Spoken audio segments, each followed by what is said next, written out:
strategi marketing offline, online gitu. Jadi memang kita ini strategi pasar kita juga sih, supaya tetap bukan yang isi kami isi go. Kan ada mungkin perusahaan yang viral terus orang lupa gitu. Apalagi kita terus ekspansi, terus mengembangkan toko-toko kita hampir 100 store di seluruh Indonesia, dan pastinya butuh atensi publik kan, supaya publik tetap mengingat kita untuk cari HP, cari elektronik atau bisnis lainnya ingat PS Store. Dan ekspansi bisnis PS Store ini kan maksudnya fokus ke digital, tapi ada juga kegiatan-kegiatan di luar itu, program-program di luar itu mungkin seperti apa pemben itu. Nah, jadi pada dasarnya kan kita di media sosial juga sering ya kayak giveaway atau apa, itu kan A to Z. Jadi kita butuh Z to E-nya juga yang langsung berhubungan dengan masyarakatnya secara langsung. Makanya kita beberapa kayak program Cepat Berkah. Kayak kemarin kan di mana udah canggih bahwa orang bisa daftar secara online loker, tapi kita buat ini secara terbuka. Jadi kita biar tahu bahwa masa PS Store itu baik online maupun offline emang banyak. Tapi ada yang menarik juga Pi, ketika ngelamar kerja di Papi malah ngebekalin si yang ngelamar dengan uang lagi. Iya, alhamdulillah itu hampir 1 miliar ya, karena yang datang hampir 10.000 orang, masing-masing 100.000. Tapi ada yang di hari kedua itu ada yang 50 ribuan juga. Ya kita sediain roti, minum gitu, karena kita juga nggak expect sebanyak itu. Bener-bener nggak expect, dan ini di online aja hampir 80.000 orang mau interview online. Output yang nanti Papi harapkan dari program ini seperti apa? Dari program ini tentunya ya ini bahwa masyarakat itu tahu bahwa kita ini memang yang merakyat ya, bukan hanya untuk kepentingan pribadi. Bahkan para customer kita udah tahu bahwa setiap customer yang belanja di kita itu sebagian kita sisihkan untuk orang yang membutuhkan. Jadi biar masyarakat merasa memiliki usaha yang kita dirikan ini, tujuannya adalah bagaimana bisa bermanfaat untuk masyarakat maupun umat. Di samping bisnis, program-program yang Papi jalani ini apakah sebagai sebuah kritik terhadap kinerja pemerintah atau seperti apa? Nah, aku itu ya jujur pasti ya sebagai warga negara Indonesia yang baik harus punya jiwa nasionalis, ya harus punya patriotis gitu. Nah, jadi apa yang aku bisa semampu aku untuk bantu negara, aku pasti bantu gitu sih. Itu yang dari aku dulu sampai sekarang selalu berprinsip seperti itu gitu, karena aku emang NKRI banget kan gitu. Jadi terus ya juga mungkin aku yang memang belajar ya tentang ekonomi global, ya tentang bagaimana nanti krisis dan yang kita harus kritis terhadap ekonomi kita. Terus di mana ini memang kegelisahan saya ya, karena memang saya langsung berhubungan sama masyarakat kan. Banyak masyarakat yang memang sekarang ini terjerat pinjol, terjerat judol, terus permasalahan-permasalahan yang mereka nggak bisa merdeka dalam finansial, apalagi semakin sulitnya pekerjaan, terus ditambah lagi sistem pendidikan kita yang sangat buruk sehingga mereka nggak berkompeten. Jadi banyak hal-hal yang menurut aku itu tidak didapatkan pelajaran sekolah, sehingga akhirnya mendidik dan membuat banyak ya masyarakat kita jadi mental miskin. Itu yang perlu dibangunkan. Karakter juga, karena kalau kita kehilangan karakter, kita kehilangan segala-galanya sih. Dan attitude ya, terus adanya perbedaan seperti gen milenial, Gen Z, Gen Alpha dan sebagainya gitu. Jadi ini bentuk kerisauan aku sih, tapi aku lebih bertindak daripada cuman koar-koar atau komplain-komplain di media sosial gitu sih. Yang aku lakukan ini lewat tindakan, bukan lewat perkataan gitu. Tapi dengan apa yang karyakan Papi ini, apakah Papi juga merasakan bahwa kedepannya akan lebih baik lagi atau akan seperti ini terus, akan berulang seperti ini terus?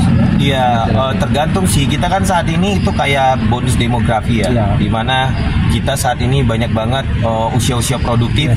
Ya seperti saya lah, saya usia 32, ya menurut saya bisa 10 tahun lagi di usia produktif. 40-an saya memang mau jadi family man, fokus, harus sudah apa ya, harus sudah berdamai sama diri sendiri lah, usahanya udah autopilot ya, terus sudah merdeka dalam finansial sehingga bisa mengabdi buat masyarakat dan gak korup gitu. Itu makanya saya bergerilya 5 tahun ini lagi gitu untuk preparein itu semua gitu. Jadi ya karena memang kita demos apa ini ya itu harus dari sekarang, bahwa kelebihan itu dimanfaatkan dengan membuka lapangan pekerjaan, menambah skill dan kompeten dari masyarakat kita supaya mumpuni dalam bidang pekerjaan apapun. Artinya Papi sendiri setuju ya bahwa bonus demografi yang sekarang Indonesia miliki ini harus berjalan sesuai selaras dengan lowongan apa pekerjaan yang ada di Indonesia. Iya, jadi bonus demografi ini unik per hari ini. Tadi aku udah bahas di forum kami secara secara nasional, Jadi aku shock banget. Kalau aku ya di gadget ya, gaji juga lumayan kan, ada yang 2 digit juga dan sebagainya. Menurut aku ya fine-fine aja, banyak yang ngelamar gitu. Jadi nggak terlalu kaget lah, walaupun memang di luar expect aku jauh lebih banyak lagi daripada sebelum-sebelumnya. Nah ini cuma di toko baju kecil aku lihat di Cianjur tadinya itu bener ribuan juga gitu. Jadi ternyata segitu ya. Jadi orang bahkan sekarang udah nggak gengsi lagi demi perut dan sebagainya. Dan bonus demografi ini bener-bener apa ya, aku lihat berkelebihan. Sayang nih kalau sekarang kita ini nggak membuka lapangan pekerjaan untuk bisa memberikan wadah mereka untuk mereka berkembang sih, sehingga nanti kita lebih siap di 2030. Nah Papi, bicara soal bonus demografi ini kan juga bisa menjadi petaka buat satu negara kalau memang tidak siap untuk menerima itu. Nah kalau Papi sendiri tanggapannya seperti apa? Ya kan banyak contoh-contoh yang udah gagal kan. Afrika itu udah gagal dalam bonus demografi, di mana waktu itu lagi masa-masa prime-nya bonus demografi, banyak usia produktif yang kerja, tapi dari pemerintahannya nggak bisa memberikan fasilitas lapangan pekerjaan dan sebagainya. Akhirnya Afrika ya gagal gitu. Jadi mudah-mudahan ya Indonesia masih punya kesempatan nih nunggu 2030 ya, harapannya bisa dimanfaatin dengan sebaik-baiknya, bersinergi antara pengusaha, swasta maupun pemerintah untuk membangun bonus demografi. Apalagi kan misalnya Mas Gibran udah bicara tentang program AI, bagaimana AI ke depannya, bagaimana tenaga 10 orang jadi 1 orang gitu. Dan itu semuanya nggak ada bisa diselesaikan hanya lewat pendidikan. Jadi pendidikan lah yang paling terpenting saat ini gitu. Makanya banyak banget menurut aku teman-teman yang sekolah tapi nggak mendapatkan ilmu yang tidak dapatkan di sekolah, misalnya ilmu marketing, karena dari 17 pintu kesejahteraan itu di dunia 16 diantaranya adalah dagang, itu salah satunya. Jadi ya harapannya bonus demografi ini sebelum telat ya benar-benar dikelola dengan baik lah, sehingga kita lebih siap dalam menghadapi apapun kedepannya dan lebih adaptif terhadap perubahan gitu. Jadi memang kita ini agak lebih genting ya kalau nggak sekarang, dan jangan sampai telat sih. Artinya Pestor sendiri sudah mempunyai rencana untuk Indonesia emas di 2030 nanti. Nah, aku itu kan udah bilang selalu secara nasional bahwa kita ini seperti miniatur sebuah negara. Jadi aku nggak bisa merubah dunia, apalagi aku bukan pemangku jabatan kan. Tapi kan di perusahaan aku ini aku ya jadi raja kecil yang bisa bagaimana mengarahkan perusahaan ini future, punya masa depan. Makanya aku membangun termasuk strategik ekonomi, di mana di Harvard University aja masih menggunakan strategi marketing 9.0 gitu, 6.0 sorry. Aku udah menggunakan 7.0 alhamdulillah. Jadi dulu banget ini 10 tahun lalu aku tuh dianggap gila karena di situ lagi prime-nya masa online, Kaskus, forum jual beli. Aku malah bangun toko. Orang jual online kamu buka toko gitu. Ya, tapi aku karena udah meretas bahwa di kedepannya itu, dan sesuai sunnah baginda Rasulullah juga, bahwa nanti hukum dagang itu ketemunya antara penjual dan pembeli. Jadi zaman dulu tuh nggak ada diklik, tinggal datang barang kan, dulu nggak ada. Jadi makanya aku mempersiapkan itu semua. Nah, alhamdulillah 10 tahun berjalan, kita udah ada dari Sabang sampai Merauke. Dulunya dianggap gila, baru sekarang orang merasakan efek luar biasanya ketika aku bisa mengcombine antara online dan offline. Dan keluarlah tagline kita yang baru. Ingat Api, ingat investor, Api pejabat agama rakyat yang melayani Anda setiap saat. Jadi orang lebih trust. Nah, kita melayani kan kayak live 24 jam.